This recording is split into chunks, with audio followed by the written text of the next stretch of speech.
Today I'm painting this water scene with a splash. The photo is provided by Jason Hollinger. It's a photo of Shelter Cove in Northern California. And he has allowed it to be used by the Creative Commons license. And I accessed it in Wikipedia.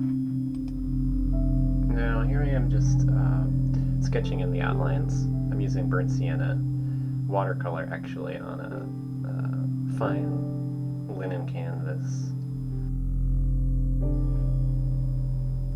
I'm trying just to get the general idea of the outlines of shapes in, and I'm really just outlining the light and dark areas so that I can have a sense of where to put the values when I block in the values.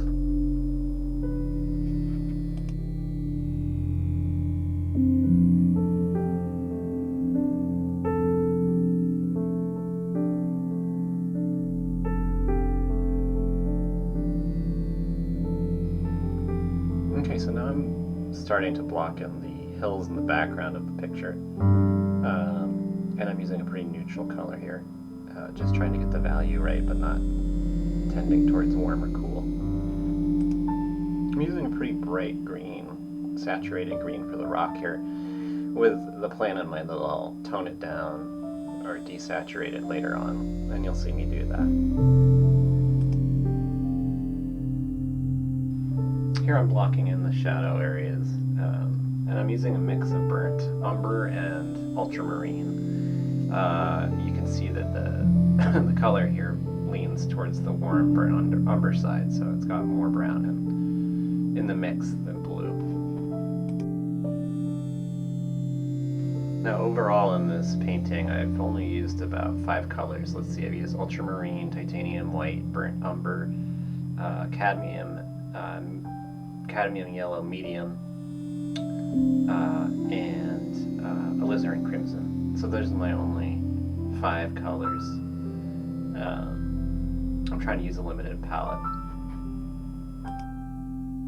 I guess it's 6 if you include the burnt sienna that I used to sketch in the shapes. I'm starting to block in the ocean in the distance here, and I want to make it pretty blue so that it recedes into the distance. Okay, now the fun part, I'm starting to actually put in the color of the ocean in the foreground, and this is the part of the painting that I was actually really excited to do, just because I find all the different grays and greens and blues really interesting, and wanted to try experimenting with different ways of showing the motion and waves of the foreground ocean. As you can see, I've made that foreground much larger in this picture, in this painting, than in the picture, just to give myself more space to try to do that. I'm using a lot of purple gray and titanium white in this first pass of blocking in the foreground ocean, in addition to obviously the greener colors, the cadmium yellow and ultramarine for the green that I've made. Those are blocked in to represent the shadow areas of the wave, where you can see down into the underlying water more, but the more purple areas are supposed to represent the reflection of the sky, overcast sky.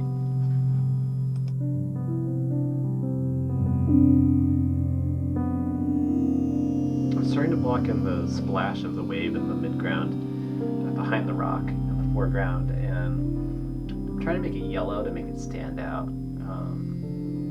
But again, right now I'm really just trying to get the values correct. These values that I've used for the splash are too dark. I'll go back and fix that later.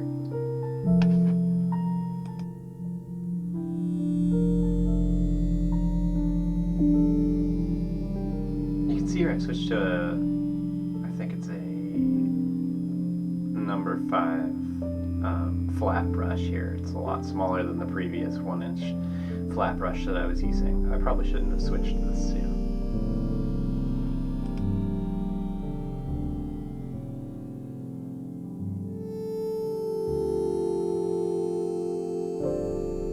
This is all just a grayed out mixture of ultramarine, cadmium yellow medium, and some burnt umber that I'm using for these dark, well, these these green areas in the waves and also in the background. So I'm really starting to gray out some of the colors that I've added previously.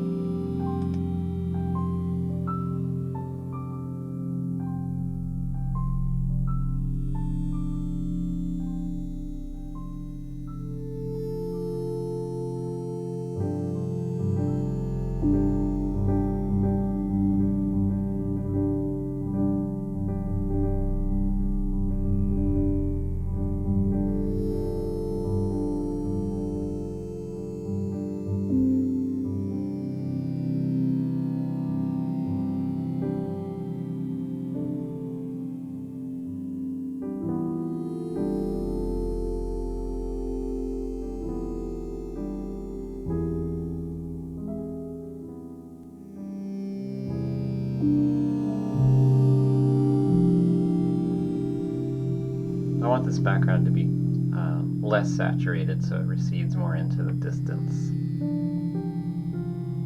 And I want it to show up more on the other side of the wave splash.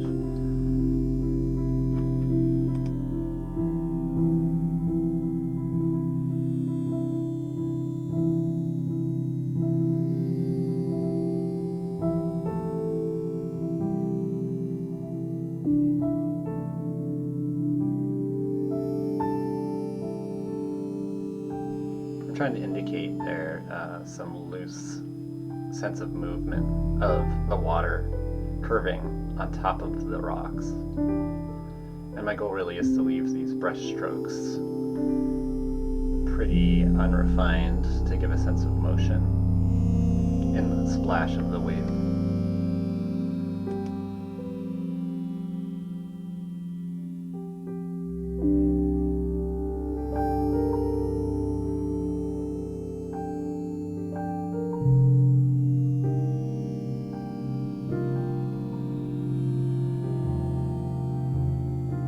Again, here I'm trying to desaturate the waves and the ocean in the background to make them recede more, just like I was doing with the hills in the distance, and so that the midground and the foreground pops more.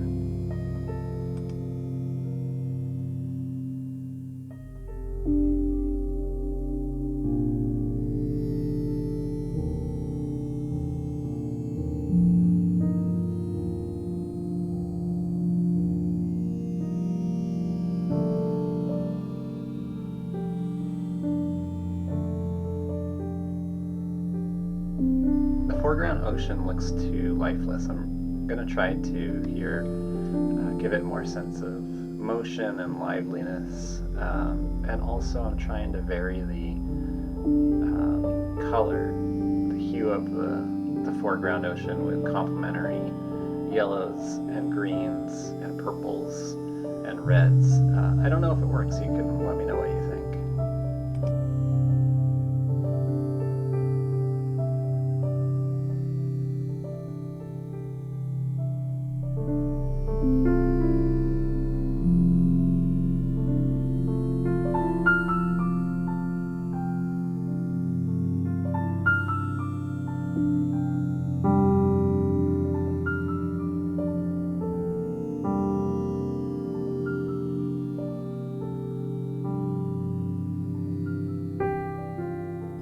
Again, I'm using a neutral gray-green in the darker areas of the water to try to give a sense of the underlying color of the water, not reflecting the sky.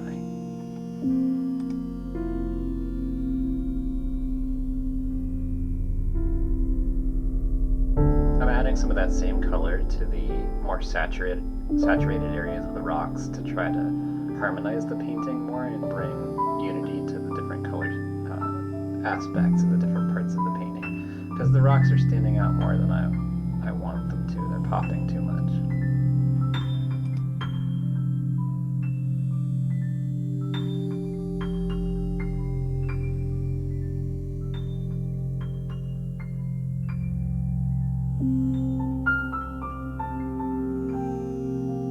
I need to lighten up the splash area of the wave up here, and I'm having a hard time getting it light enough.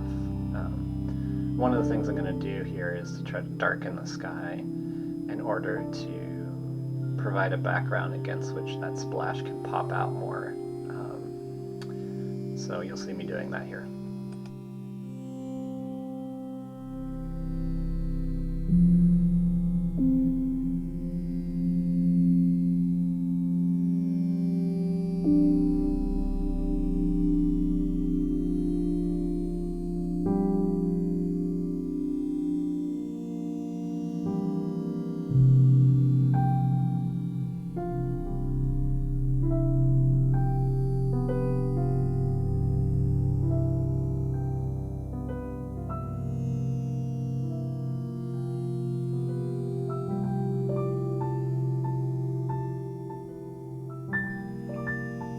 I like to take pictures of my paintings mid-process because it gives me a sense of what it'll look like online, since I am not currently showing any of my paintings anywhere, but also because it's another way to get a sense of what the picture looks like if you were to back up from it and look at it, and gives you a sense of the overall cohesiveness of the picture.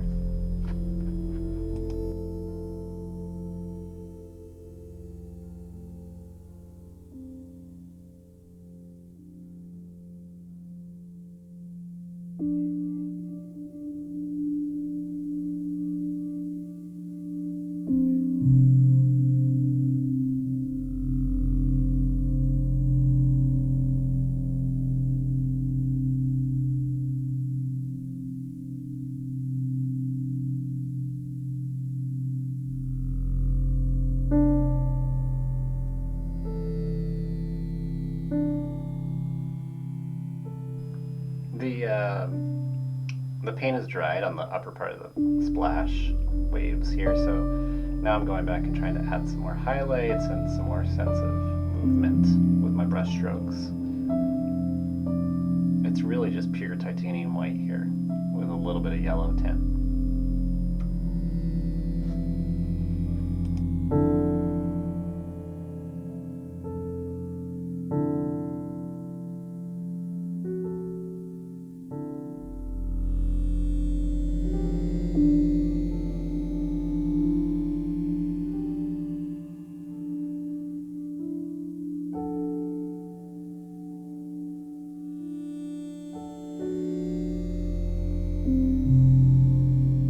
Here I want to add a little bit more contrast in the foreground